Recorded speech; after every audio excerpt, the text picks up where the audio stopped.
Ahmedabad crime branch ने एक ऐसे गिरोह का पर्दाफाश किया है जो ई कॉमर्स वेबसाइट और ऑनलाइन गेमिंग वेबसाइट के पेमेंट गेटवेज के छेड़खानी करके करोड़ों रुपए कमा चुके थे। इन्होंने जो वेबसाइट के टेस्टिंग सॉफ्टवेयर होते हैं, जो सिक्योरिटी टेस्टिंग सॉफ्टवेयर्स होते हैं, उसका उपयोग करके एक ऐसा सिस्टम डेवलप किया था कि जब भी कोई प्रोडक्ट सिलेक्ट किया जाता था ये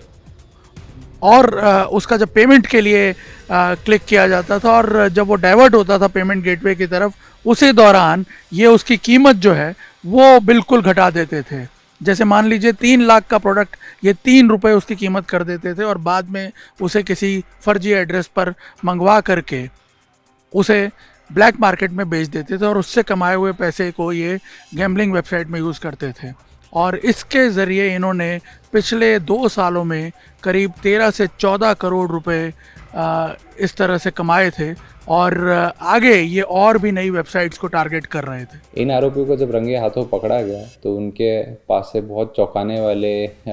दस्तावेज और पुरावे मिले। इन एविडेंसेस में खासकर ये जानने को मिला कि ये आरोपी सट्टा तो खिलाते थे, ऑनलाइन बुक्स, बेटिंग, एक्सचेंजेस वगैरह पर खूब एक्टिव थे। उसके साथ साथ ये लोग एक गंभीर प्रकार की हैकिंग में भी इन्वॉल्व थे। इन लोगों का जो बैकग्राउंड है वो कुछ टेक्नोलॉजिकल बैकग्राउंड है, जिसमें 3 आरोपी में से विजय वाघेला MBA है, नितेश छोटू है वो 12th पास है और आदिल है वो BSc IT सर्विसेज से पास आउट हुआ है। तो इनके जब हमने फर्दर इन्वेस्टिगेशन करी और इंटरोगेशन करी, उसमें हमारे ध्यान ऊपर आया कि ये लोग जितने भी नई ई कॉमर्स वेबसाइट्स हैं, जिसमें अलग अलग इलेक्ट्रॉनिक आइटम्स की ई कॉमर्स वेबसाइट्स, क्लोथिंग की और ज्वेलरी की भी, खासकर गोल्ड के जो वेबसाइट्स चलती हैं, उनसे ये लोग हैकिंग करके जो महंगा आइटम होता था उसको सस्ते में प्राप्त करते थे। ये लोग क्या करते थे कि जब कोई भी ई कॉमर्स वेबसाइट पे ऑनलाइन पेमेंट दरमियान पेमेंट गेटवे की तरफ डाइवर्ट करवाने के लिए होता था, तो वो डाइवर्ट करते समय ये लोग बीच में मैन इन द मिडल, जो एक गंभीर प्रकार का साइबर अटैक होता है, man in the middle technique use करते थे। Man in the middle technique अलग अलग सॉफ्टवेयर्स के थ्रू ये जब भी पेमेंट होती थी तो खुद को, अपने कंप्यूटर्स को वेबसाइट और पेमेंट गेटवे के बीच में रख के जो भी महंगा आइटम होता था उसकी 1 या 2 रुपए की कीमत लगा के ये लोग ट्रांजैक्शन दिखाते थे। हालांकि जब पेमेंट पूरी हो जाती थी तो डिस्प्ले में उसकी असल कीमत MRP ही नज़र आती थी। तो इस तरीके से ना ही गेटवे को पता चल रहा था, ना ही ई कॉमर्स वेबसाइट को पता चल रहा था। इसके दरमियान हमें ये भी पता चला कि फाइनली जब इनका बैंक टैली किया गया तो कुछ इनके ऊपर 45 लाख से ऊपर के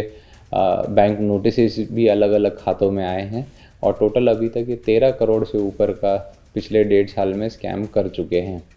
इस स्कैम में एक गंभीर बात ये भी ध्यान पे आई कि ये जो ई कॉमर्स वेबसाइट्स को टारगेट करते थे उससे आर्थिक नुकसान तो होता ही है,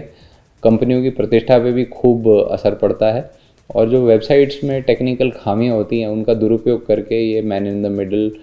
साइबर अटैक को अंजाम देते थे। और फिर जो कोई भी प्रोडक्ट डिलीवरी मिलती थी वो प्रोडक्ट की डिलीवरी एक फ़र्जी एड्रेस पर ले लेते थे। वो डिलीवरी लेने के लिए ये फ़र्जी सिम कार्ड प्राप्त करते थे जो बहला फुसला के कोई गरीब लोगों के या अनजान लोगों के पास से ये लोग उनका नंबर डलवा देते थे। जिस दिन भी वो प्रोडक्ट डिलीवर होता था, वो प्रोडक्ट डिलीवर होने के तुरंत बाद ये लोग वो बैंक अकाउंट को और सिम कार्ड को भी बंद कर देते थे। वो प्रोडक्ट पूरी MRP का प्रोडक्ट 1 या 2 रुपये में मिलने के बाद ये प्रोडक्ट को ब्लैक मार्केट में ये लोग बेचते थे। इसके साथ साथ ये भी ध्यान आया कि ये लोग जो सट्टे में लिप्त थे, सट्टे के लिए ये अनजान लोगों को बहला फुसला कर उनके डमी कार्ड्स यूज़ करके बैंक अकाउंट्स, सिम कार्ड्स वगैरह खुलवाते थे जिनसे ये सट्टेबाजी में लगे रहते थे। साथ ही साथ एक चौंकाने वाली वस्तु हमारे ध्यान पे ये भी आई है कि इसमें कुछ बैंक के कर्मचारी और अधिकारियों का शंकास्पद भूमिका हमारे ध्यान ऊपर आई है, जिसकी अभी हम पूछताछ कर रहे हैं और तफ्तीश आगे चल रही है। इसमें ये लोग क्या करते थे कि बैंक का UTR जो होता है, यूनिक ट्रांजैक्शन रेफरेंस, वो बैंक से ये प्राप्त कर लेते थे, बैंक वालों के साथ कॉन्स्पिरेसी करके उसके साथ साथ ये कोई भी जो बैंक्स के अंदर पेमेंट ट्रांसफर होता है उसके में ये गड़बड़ करके पेमेंट्स एक खाते से दूसरे खाते में बड़ी मात्रा में पैसा एक्सचेंज करवा लेते थे।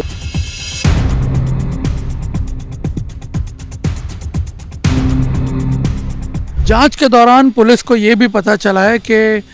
कुछ एक वेबसाइट जो पुलिस के ध्यान में पहले आई थी, उसके अलावा कई सारी वेबसाइट्स हैं जिनको ये टारगेट कर चुके हैं अब तक। और इसके अलावा जो ऑनलाइन गेमिंग वेबसाइट्स में ये पेमेंट वगैरह करते थे, उसमें जिस प्रकार से ये बैंक्स के यूटीआर वगैरह एक्वायर कर लेते थे, वो बैंक के कर्मचारी और बैंक के अधिकारियों की मदद के बिना पॉसिबल नहीं है। इसलिए अब पुलिस जो बैंक के अधिकारी और कर्मचारी हैं जो इनके साथ मिले होने की आशंका है, उनके रोल्स को भी पुलिस इस वक्त चेक कर रही है, क्योंकि ये एक और भी बड़ा फ्रॉड जो है वो साबित हो सकता है। कैमरामैन अमित राठौड़ के साथ निर्णय कपूर, इंडिया टीवी, अहमदाबाद।